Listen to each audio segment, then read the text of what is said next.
I haven't watched mainstream television news since like 1985. You gotta be kidding. No, I'm not.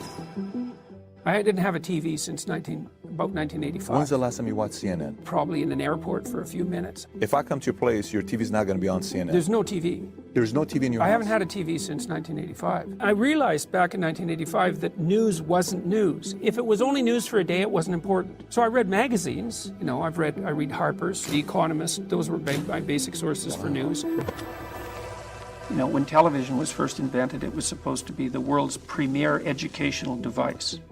Now, you know, I don't want to be cynical about television. I think it did play that role to some degree, but really what it turned into was an extension of the theater. Well, the media is a more complicated thing, I think, because I think what's happening in the mainstream media is that it's falling apart as a consequence of technological transformation. And as it's doing so, it's polarizing. You know, like, well, look, newspapers are having a hard time making any money, right? We all know that. And of course, cable TV networks are losing all their viewers. And so they're starting to disintegrate. Well, when you start to disintegrate, you get more desperate. And when you get more desperate, well, then you have to attract attention however you can. And I think what we're seeing in the mainstream media is increasing focus on polarizing figures because that drives the remaining audience to view. And so I think a lot of that's being driven by the underlying technological transformations. The prestige of the classic media was predicated on their influence. And so let's say that the New York Times is an influential and prestigious outlet. Okay, why? Well, here's an example. You write a book, it hits the New York Times bestseller list. Well, who cares? Well, the reason you care is because if you hit the list, your book sales exponentially increase. And so the prestige is related to the institution to change perception and behavior. Well, so it's the brand, you could say. So the brand is the marker of that prestige that's been stored up across time, right? They have value because they were prestigious, because they did change people's opinions and behavior, but that's evaporating. And it's partly evaporating because, well, there are new media forms, and it's partly evaporating because people no longer really trust them to give them that unbiased simplification. People were very concerned for a while that the attention of young people had become intolerably fragmented. But I would say the YouTube culture and the podcast culture actually belies that. Rogan, for example, I mean, his podcasts are 3 hours long.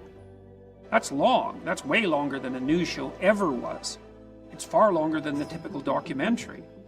And services like Netflix have also enabled the development of narratives that span multiple seasons with tremendously complex plot lines. So it isn't obvious to me, it isn't self-evident that attention span fragmentation is the massive issue that people thought it would be, because the technology morphed. And the podcast world is a huge world, and it's really influential for people under 30. People under 30 don't watch mainstream media, news especially. It's like, that's done. Those companies are so done. Who cares about your production values? Make sure the audio is good. But what we want to see is uncut dialogue, because then we know it hasn't been manipulated. And so the people who are influential on YouTube, they have talk shows where there's no editing. You know, there's editing for mistakes and that sort of thing, because no one needs that. But fundamentally, they deliver the straight goods with as little mediation by editors as possible. And so people trust that, as they should, because if the interviewers or the guests prefer a conclusion, which is something like, here's how you should think, the viewer gets to experience only on Be Positive led up to that conclusion, and that means they can decide for themselves. And young people are very canny consumers of visual content. And so these sorts of production tricks that companies used to impress people in the 1980s have zero impact now, probably a negative impact, because all that glitzy packaging just indicates to the more sophisticated media consumer that they're being sold a bill of goods. The fact that the mainstream media, let's say, is not very receptive, although sometimes there's exceptions, not very receptive to the idea that I could just be going around talking to people who want to get their life together, is quite saddening, and I think it's definitely a commentary on the fundamental corruption of our media apparatus.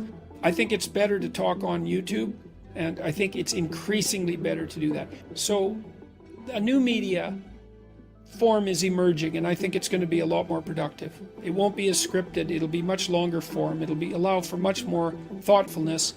So as the universities become more corrupt and more rigid, and as the old media sources become more ideologically driven and less competent, people are abandoning them. You don't need the reporter, you don't need the soundbite. You can talk directly to the public with no intermediation. And I think we're just starting to see how powerful a force that's going to be. It's way too expensive to educate a university student. It's probably 10 times too expensive, about $50,000 a year in Canada and more in the US. It's administratively top-heavy beyond belief. They're producing all these kangaroo courts and emphasis on diversity, inclusivity, and equity at the expense of actual intellectual endeavor. The ethics committees are impeding high-quality scientific research. Students are being laden with debt loads that are absolutely unsustainable. The faculty is being stripped of their power and replaced by adjuncts. The accreditation process is becoming completely untrustworthy because of de-emphasis on qualitative distinctions. So as far as I can tell, they're done. That's what it looks like to me. So, you know, a huge thing takes a long time to fall. Be positive. But you can see, here's an example. If you're in an oil tanker and you see an iceberg in your path, let's say, it's too late to turn because the thing has so much momentum given its size that you can't make a course correction in time to stop from hitting it. You have to detect it miles or tens of miles out. And that's the same thing, as far as I can tell, that's happening to the universities.